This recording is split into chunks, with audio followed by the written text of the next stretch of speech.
नमस्कार, मैं एडवोकेट नितेश गौड़ अपने इस वीडियो में आप सभी का स्वागत करता हूं। आज हम बात करने वाले हैं रजिस्ट्री और खारिज दाखिल क्या है, कौन सा प्रोसेस पहले होता है, यानी रजिस्ट्री पहले की जाती है या खारिज दाखिल पहले किया जाता है।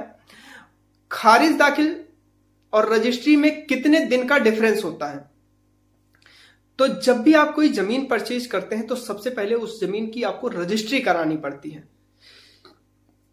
उसके लिए जब भी आप कोई जमीन खरीदने जाएं तो कुछ बातों का विशेष ध्यान रखना है। पहला कि रजिस्ट्रार ऑफिस से आप ये वेरीफाई करवा लीजिए, चेक करवा लीजिए कि उस जमीन का मालिकाना हक उसी व्यक्ति के नाम से है जिससे आप जमीन खरीद रहे हैं।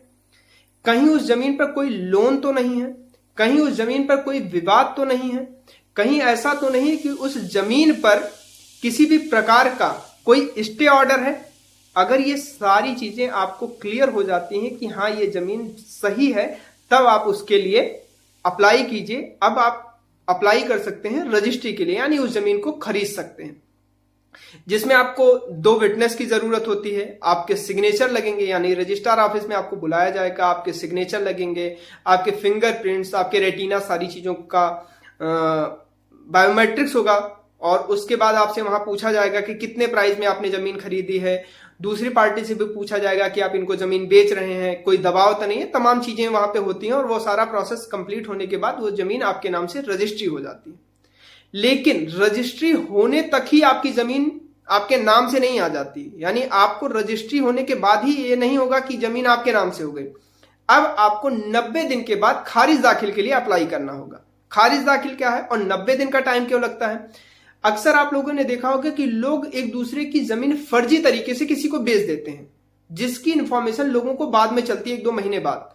तो अगर आपकी जमीन किसी भी फर्जी तरीके से किसी को बेच दी गई है तो 90 दिन के अंदर आप जाकर उस जमीन पर आपत्ति लगा सकते हैं, आप उस पर स्टे ले सकते हैं और ऐसा करने से खारिज दाखिल होल्ड हो जाएगा, यानी उस जमीन का मालिकाना हक यथास्थिति बरकरार कर दिया जाएगा और मालिकाना हक ट्रांसफर नहीं होगा। यानी कि जिसने जमीन खरीदी है उसके नाम से वो जमीन नहीं ट्रांसफर की जाएगी, उसका नाम उस पर नहीं चढ़ाया जाएगा। इसलिए 90 दिन का प्रोसेस होता है। 90 दिन के बाद, ये सारा प्रोसेस होने के बाद उस जमीन पर एक आदेश पारित होता है कि फला व्यक्ति की जमीन फला व्यक्ति के नाम से आदेश संख्या इतने इतने के अंतर्गत ट्रांसफर की जाती है और वो जमीन आपके आदेश में आ जाती है और उस जमीन पर आपका मालिकाना हक हो जाता है, वहां पर आपका नाम चढ़ा दिया जाता है। तो रजिस्ट्री और खारिज दाखिल का ये प्रोसेस होता है। आशा करता हूं ये वीडियो आपको पसंद आई होगी। अगर वीडियो पसंद आई है तो चैनल को सब्सक्राइब करना मत भूलिएगा, साथ ही बेल आइकन भी जरूर दबा लीजिए। तो अपने लीगल राइट्स की जानकारी रखिए, खुद भी सुरक्षित रहिए और लोगों को भी सुरक्षित रखिए। मिलते हैं अगली वीडियो में, तब तक के लिए जय हिंद।